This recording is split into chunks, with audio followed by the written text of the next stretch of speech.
ನಾವು high command party ಕೇಳಿ.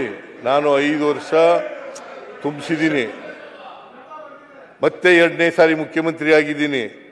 ಈಗ ನಾನೇ ಮುಖ್ಯಮಂತ್ರಿ. ಹೈಕಮಾಂಡ್ನವರು ಏನ್ ತೀರ್ಮಾನ ಮಾಡ್ತಾರೆ ಅದ್ರ ಪ್ರಕಾರ ನಡ್ಕೊಳ್ಳೋದು ನಾವು.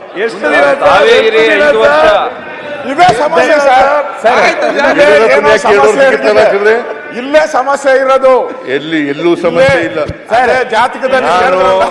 ಜಾತಕದಲ್ಲಿ ಸಮಸ್ಯೆ ಇದೆ. ಸಮಸ್ಯೆ ಸರಿ ಇಲ್ಲ, ಜಾತಕನೇ ಸರಿ ಇಲ್ಲ. ಹೈಕಮಾಂಡ್ ಲೆಜಿಸ್ಲೇಟಿವ್ ಪಾರ್ಟಿನಲ್ಲಿ ಮೊದಲು ಜನ ಆಶೀರ್ವಾದ ಮಾಡಬೇಕು, ಅವ್ರಿಗೆ ಉತ್ತರ ಕೊಡ್ಬೇಕಂದಲ್ಲ ಸರ್. ಆಮೇಲೆ ಲೆಜಿಸ್ಲೇಟಿವ್ ಪಾರ್ಟಿ ಮೀಟಿಂಗ್ನಲ್ಲಿ ಶಾಸಕರ ಆಯ್ಕೆ ಮಾಡಬೇಕು, ಆಮೇಲೆ ಹೈಕಮಾಂಡ್ನವ್ರು ತೀರ್ಮಾನ ಮಾಡಬೇಕು.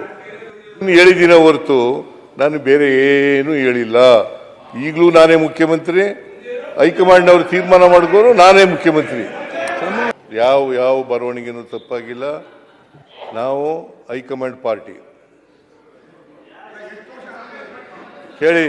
ನಾನು 5 ವರ್ಷ ತುಂಬಿಸಿದ್ದೀನಿ, ಮತ್ತೆ 2ನೇ ಸಾರಿ ಮುಖ್ಯಮಂತ್ರಿ ಆಗಿದ್ದೀನಿ. ಈಗ ನಾನೇ ಮುಖ್ಯಮಂತ್ರಿ. ಲೆಜಿಸ್ಲೇಟಿವ್ ಪಾರ್ಟಿನಲ್ಲಿ ಮೊದಲು ಜನ ಆಶೀರ್ವಾದ ಮಾಡಬೇಕು, ಅವ್ರಿಗೆ ಉತ್ತರ ಕೊಡ್ಬೇಕಂದಲ್ಲ ಸರ್. ಆಮೇಲೆ ಲೆಜಿಸ್ಲೇಟಿವ್ ಪಾರ್ಟಿ ಮೀಟಿಂಗ್ನಲ್ಲಿ ಶಾಸಕರ ಆಯ್ಕೆ ಮಾಡಬೇಕು, ಆಮೇಲೆ ಹೈಕಮಾಂಡ್ನವ್ರು ತೀರ್ಮಾನ ಮಾಡಬೇಕು. ಹೇಳಿದಿನ ಹೊರತು ನಾನು ಬೇರೆ ಏನೂ ಹೇಳಿಲ್ಲ. ಈಗಲೂ ನಾನೇ ಮುಖ್ಯಮಂತ್ರಿ, ಹೈಕಮಾಂಡ್ನವ್ರು ತೀರ್ಮಾನ ಮಾಡಿದ್ರು ನಾನೇ ಮುಖ್ಯಮಂತ್ರಿ. 5 ವರ್ಷಕ್ಕೆ ಪ್ರತಿಪಕ್ಷ ನಾಯಕರೇ ಕರೆಕ್ಟ್ ಇಲ್ಲ ಹೇಳಿ. ಪ್ರತಿಪಕ್ಷ ನಾಯಕರೇ 2.5 ವರ್ಷಕ್ಕೂ ಪ್ರತಿಪಕ್ಷ ನೀವು ಉತ್ತರ ಕನ್ನಡ 2.5 ವರ್ಷ ಅಂತ ಹೇಳೇ ಇಲ್ಲ.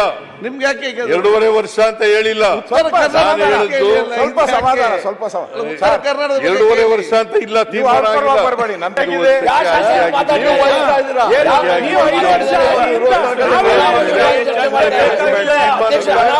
ಚರ್ಚೆ ಮಾಡ್ತಾ ಇದ್ದಾರೆ.